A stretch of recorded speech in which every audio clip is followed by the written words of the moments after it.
el doctor Leonardo Matos Berrido, bueno, era un funcionario, abogado, funcionario del gobierno de Balaguer. Fue secretario de Educación. Él tuvo muchísimos cargos. Él fue director de Migración, él fue secretario sin cartera, él fue presidente del IDECOP, administrador de Seguro San Rafael, que era del Estado y era la empresa más grande de seguro que había en el país antes, gerente del BNB, embajador en Taiwán, embajador ante la Santa Sede, la mayoría de esas funciones después de haber cometido el asesinato de su esposa. Entonces, hay gente que pregunta, y quiero comenzar refiriéndome a lo que dicen, pero ¿y por qué ahora? Muestran como una molestia por el hecho de que se le esté dando una sanción social a alguien que no recibió una sanción judicial por un hecho tan horrendo como el que cometió. La señora Edith Gómez, de nacionalidad peruana, que era la esposa de él, tenía, por lo que dice su hija, más de un año separada.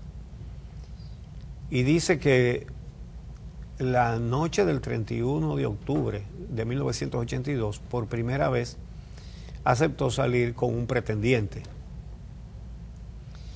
Se juntaron en el embajador, en el hotel del embajador. Ella dejó su automóvil en el parqueo. El señor Matos Berrido fue, le vació las gomas y le esperó. Fíjense los elementos que rodean el hecho. Hay premeditación, sin duda. Entonces, cuando ella llega y se encuentra las gomas vacías, sale él con una pistola calibre 9 milímetros. Ella le suplica por su vida. Y él la mata a tiros, incluyendo un tiro en la nuca, es decir, por la espalda, que es la herida mortal. Entonces, él se va, él huyó. ¿Y saben ustedes cuál fue? Bueno, él estaba en la cárcel, siempre hubo denuncias, difícil ahora establecer la realidad de esas denuncias, pero siempre hubo denuncias de que, bueno, el primero se internó en una clínica, que ustedes saben que ese es un modus operandi de mucha gente que comete este tipo de actos. Se internó en una clínica, se fue a vivir a una clínica, pero siempre se dijo que de noche iba a su casa a dormir allá. Pero el caso es que se hizo un juicio y él fue descargado. ¿Y saben ustedes cómo calificó el tribunal el hecho? Que fue un accidente trágico. Un accidente, parece que la pistola se disparó sola con muchísima puntería, parece que las gomas se vaciaron por casualidad. Un accidente trágico, así lo calificó la sentencia de descargo. No, y parece que llegó ahí por accidente al lugar sí, donde y también llegó por accidente. Y la esperó al salir. Sí, por todo fue accidente. accidental. Bueno, miren, hay una cantidad de cosas alrededor de este caso. Eso fue en el gobierno del PRD y del presidente Jorge Blanco. Pero recordemos una cosa, porque no sé si él ha mencionado, me parece que él ha mencionado en algún momento, pero era el PRD que estaba y él era del Partido Reformista. Sí, era el PRD que estaba, pero sucede que en el 78, cuando el PRD derrota a Balaguer, a pesar de un fraude, porque el pueblo se volcó a salir de Balaguer, Balaguer se robó las elecciones congresuales, le quitó en un fallo histórico, así lo calificaron, el fallo histórico. Para los que no estaban vivos, para los que no saben estas cosas, ¿saben en qué consistió eso? En las elecciones, que eran juntas todas las elecciones, ¿verdad? El PRD lo ganó todo. Fue 2-1. Para resumirlo, fue 2-1 que ganó. Es decir, ganó con un 60 y pico largo por ciento. Y lo obtuvo todo. Mayoría en el Senado, mayoría en la Cámara de Diputados. ¿Y qué hizo Balaguer? Con una junta que dio, que la controlaba él, por supuesto, que dio un fallo que tituló como histórico, que consistía en lo siguiente: le quitó 5 senadores al PRD. Así le quitaba el poder legislativo y el poder judicial, porque los senadores eran los que nombraban los jueces en esa época. Y así se quedó Balaguer con el poder legislativo y con el poder judicial. Entonces, se ha dicho, sí, pero era el PRD que estaba. Ah, sí, pero los jueces eran de Balaguer, ¿verdad? Y así fue como esos jueces consideraron que era un trágico accidente un hombre que le dio un tiro en la nuca a la mujer, que le espera, que le vacía la goma, que la está acechando, que la está esperando y que después la mata. Entonces, él dice ahora, eso es un caso que lo solucionó la justicia. Sí, claro. Eso dirá Félix Bautista cuando le pregunten también. No, pero ya eso lo solucionó la justicia. La justicia. Entonces, mira, vamos a ver todo esto.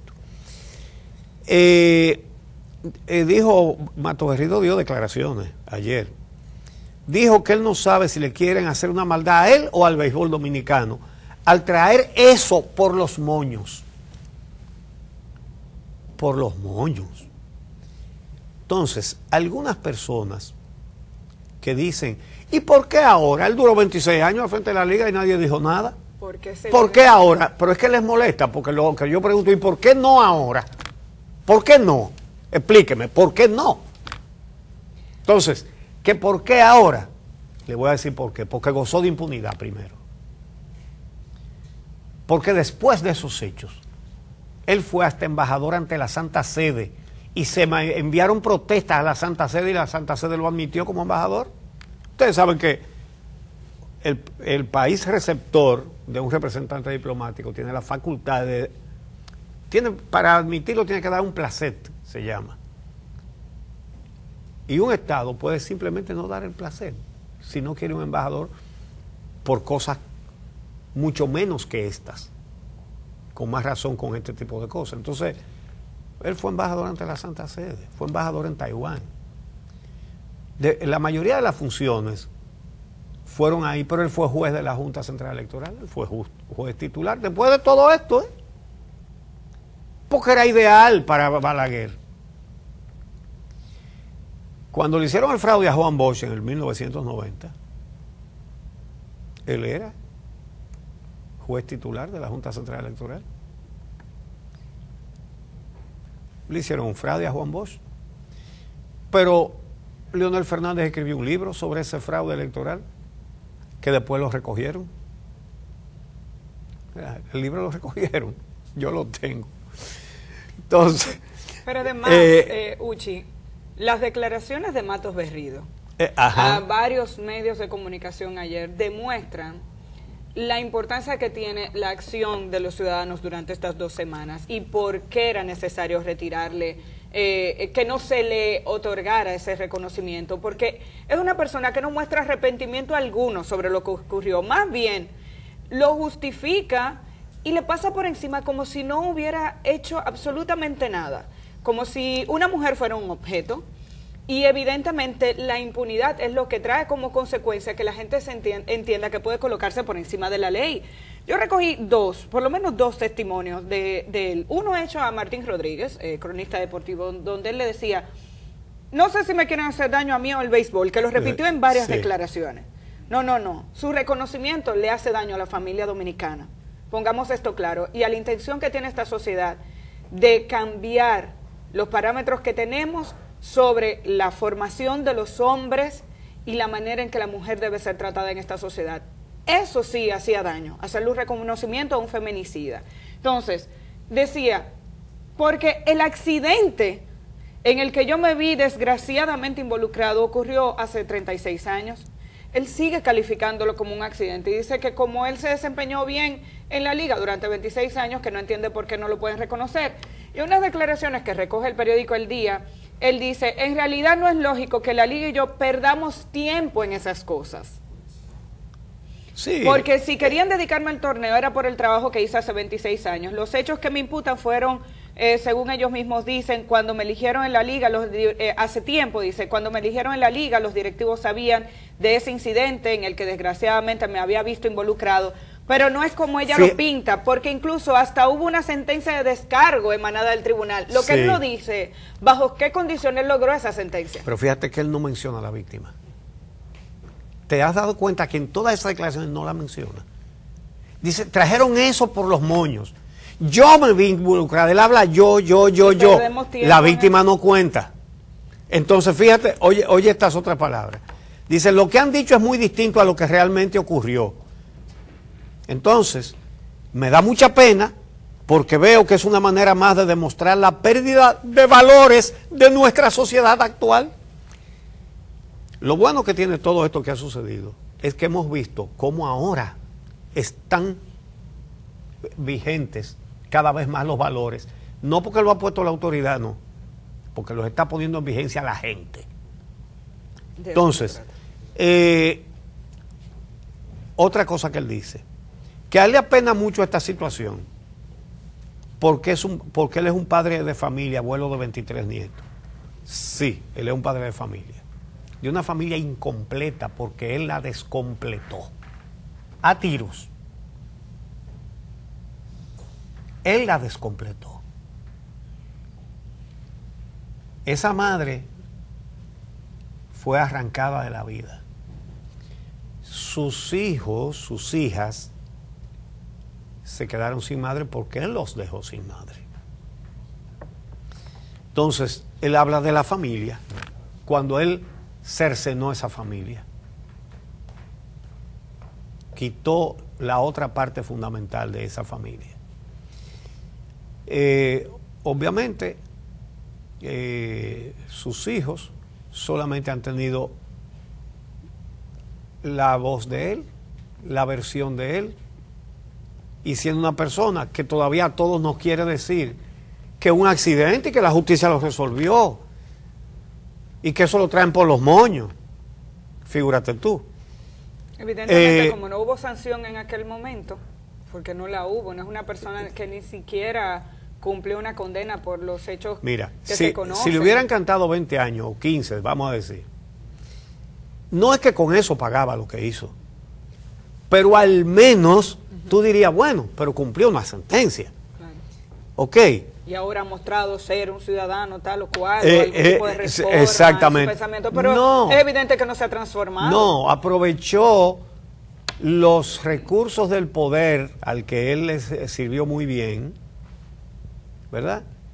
Los aprovechó para quedar impune. Esa es la situación. A los que preguntan que por qué ahora, hay que decirles que qué bueno que es ahora. ¿Saben por qué? Porque se demostró con este caso el poder, la fuerza del ciudadano.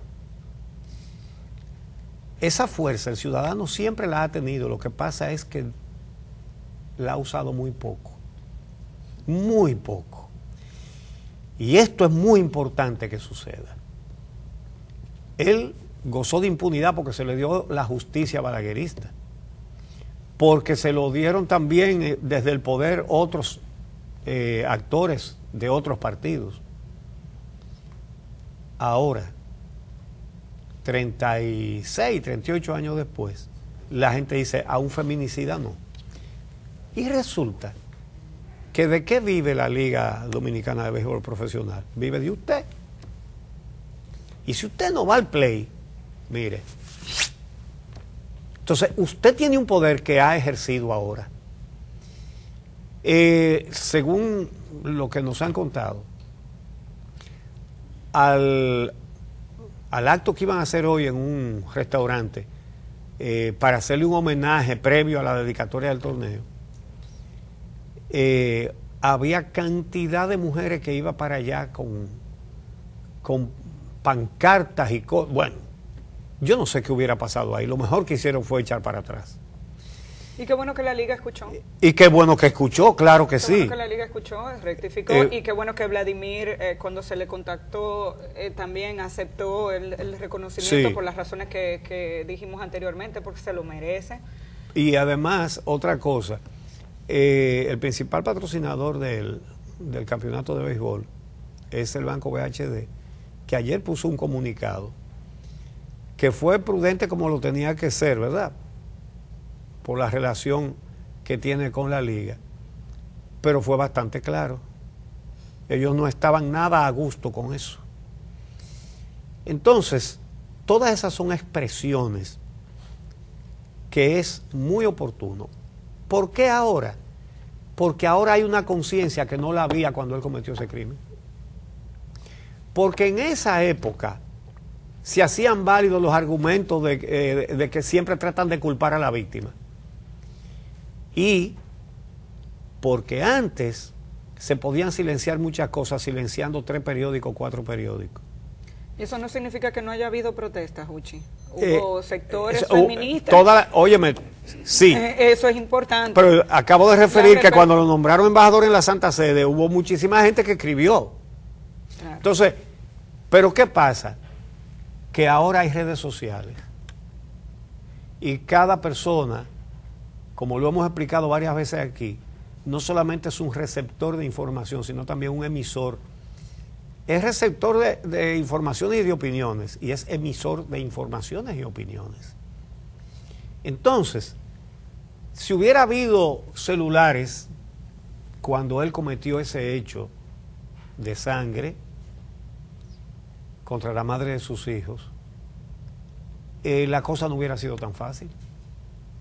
Pero ahora hay un arma poderosa, porque es el arma mediante la cual se hace saber la verdad. Se hacen saber mentiras también. Pero es una cuestión de que la gente se ha ido acostumbrando y ya cada vez la gente identifica más las noticias falsas, las llamadas fake news. La gente se da cuenta y la gente sabe cuando algo tiene credibilidad. Hay que estar muy despistado para no saberlo hoy día realmente.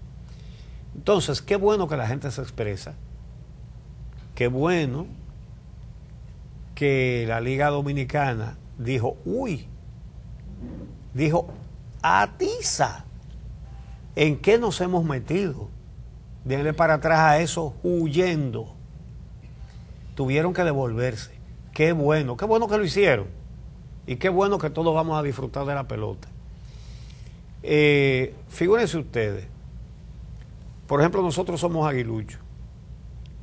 El liceísta de este equipo de comentaristas está de licencia porque está haciendo una labor muy importante en Honduras para la Organización de las Naciones Unidas, lo cual es un orgullo para nosotros.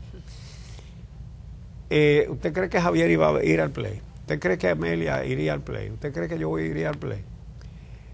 Óigame, y somos aguiluchos y liceístas. ¿Usted se imagina que aguiluchos, liceístas, escogidistas, estrellistas, toros, gigantes, dijera no, yo no voy a ir? Porque es que ahora hay una conciencia que no la había acerca del maltrato a la mujer, acerca de los feminicidios. Antes sí que abundaba algo que ahora, cuando alguien salta con una cosa de esa, se lo comen vivo. Y era que siempre se buscaba la manera de culpar a la víctima. ¿Y cómo estaba vestida? ¿Y ella, ¿y por qué no lo denunció? Todavía hay gente que lo dice, pero son pocos. Queriendo ignorar adrede que la mujer maltratada está en un ciclo de violencia que hace que calle muchas veces, porque calla por terror, ni siquiera por miedo, no, por terror calla. Entonces le quieren echar en cuenta que no lo dijo. Entonces, esas cosas han cambiado mucho para bien de la sociedad y tienen que seguir cambiando. Ahora, lo más importante es que la gente con este caso se puede dar cuenta del poder que tiene. Y aquí, puesto que la justicia está tan secuestrada como la tenía Balaguer en esa época, que los jueces que juzgaban a los izquierdistas que metían presos por persecución política eran oficiales de la Fuerza Aérea, de la Marina y de la Policía. El juez de la Sexta Cámara era un coronel de la Marina, el fiscal del distrito era un coronel de la Marina, otro juez era un coronel de la Fuerza Aérea, así, así simplemente. Ahora son generales y coroneles del partido. Entonces, en estas circunstancias, es muy bueno que haya pasado esto en un sentido. ¿Por qué? Porque ese movimiento que de repente se levantó y arrancó como un tsunami, cuando la liga vio que se la podía llevar, entonces atendieron el reclamo. Y eso nos demuestra una cosa que hemos dicho en este programa muchas veces. ¿Quién tiene el poder? ¡Tú! El poder sale de ti. Si tú decides quitar al que está afectando la vida institucional del país, tú lo quitas. Basta que tú digas, cuando te ofrecen 1,000 pesos por tu cédula o por el voto o cualquier cosa, un abanico, hasta una nevera, tú dices, pero me están robando mucho más que eso. Si yo quito a la gente que está protegiendo la corrupción, entonces yo voy a salir ganando incluso económicamente y mucho, porque no podrán poner los impuestos que les dé la gana a la gasolina, por ejemplo, que es un tema que está ahora en boga. Pero van a tener que darme las mejores atenciones a los hospitales cuando yo me enferme. Aquí todos los días se muere muchísima gente por no tener con qué pagar sus atenciones y sus medicamentos. Entonces, cuando a la gente le tiran un hueso, la están engañando. Se están comiendo la vaca entera, comenzando por los filetes, y le tiran el hueso, y hay gente que se contenta con eso y lo agradece. Y lo agradece. Mira, fulano de tal, que le da una cajita con su retrato ahí, vota por mí. Soy yo que te estoy dando esta librita de arroz y esta botellita de aceite. Vota por mí. Con su retrato, el descaro más grande, el atropello más grande a la gente pobre. Y la gente, la más pobre, es la que menos cuenta se da del poder que tiene. Los pobres son más. Entonces, dominicano, dominicana, sobre todo si eres pobre, tú no te imaginas el poder que tienes en las manos. Se demostró en este caso, sigue demostrándolo en todo. Reclama tus derechos, no guardes silencio, ni te cruces de brazos. Actúa, tú eres el único. Tú eres la única que puede enderezar este país y nadie lo va a hacer por ti. Nadie te va a hacer ese favor a ti. Confía en ti.